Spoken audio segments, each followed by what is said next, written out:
The response from our responsorial psalm today, Psalm 147, is rather fitting for the day, though the text itself is more a quotation of Isaiah, "Blessed are all who wait for the Lord." It is fitting for this psalm, and it is very fitting for this day, because Advent is that season of waiting, that season of expectation, that season of preparation for the coming of Christ.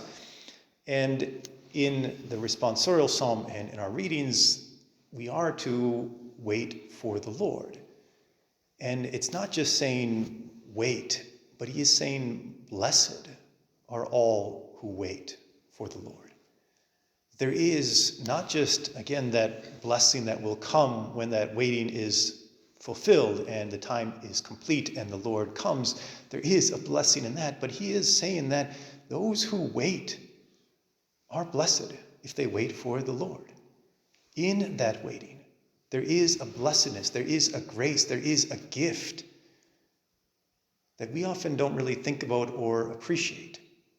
We often think about that period of waiting as that time of sometimes struggle, sometimes difficulty or impatience. And we don't often see it as something that is a blessed time. We just looking forward to when that time of waiting is over and we can celebrate.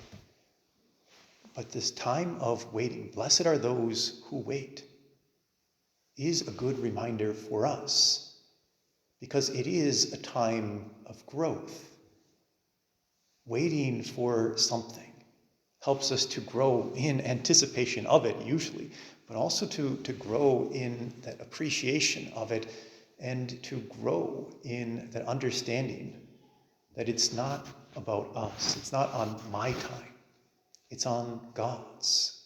It enables us to grow in humility. It enables us to grow in trust, in patience, and in so many of those virtues. St. Nicholas and St. Nicholas Day is, again, a number of different customs associated with it. I think perhaps the most popular, the most common known one is children placing out their shoes in the evening before they go to bed, and oftentimes waking up with those shoes filled with candies or other goodies. I think taken from some of the stories of St. Nicholas's life, where he filled the shoes of those who were poor with money and other things for survival and for their benefit. But it is part of that similar kind of thing of waiting for Christmas, waiting for Santa Claus, waiting for Christ. There's that longing, that expectation, going to sleep and waking up hoping to find some goodies, waking to open gifts, waiting to celebrate these things with family. It is a beautiful thing, and it's a good practice because it teaches us the value of waiting and how beneficial that really is and can be for our lives.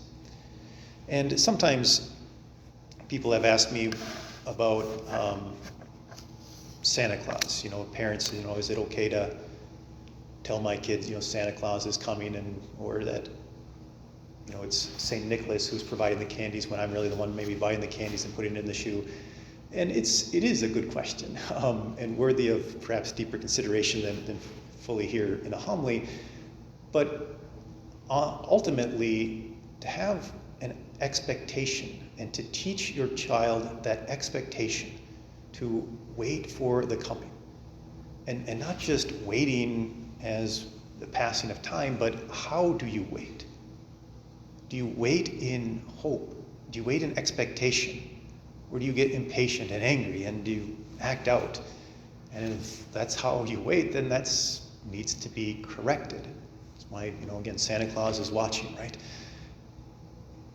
But all these ideas of waiting that we celebrate, that we acknowledge, especially in this season, are meant to point us towards something even greater. That we wait for Christ. We wait for his coming again. And that is something for which we should grow in anticipation day by day, year by year. It is something for which we should learn those virtues of expectation, of trust, of humility, of patience. Waiting is a good thing, a valuable thing, a necessary thing. And parents absolutely need to teach their children how to wait. And doing so in various ways, of fun ways or activities, can be a good thing. And my general suggestion is not to deceive your children in doing so, but to be that witness of faith, that they might know what it is to hope for something greater, to hope for God, to hope for heaven. And that through this time of waiting, through this advent of our lives, we might all grow in virtue, and so be more prepared to welcome Christ when he comes, to celebrate that new Christmas, to rejoice in that banquet of the Lamb.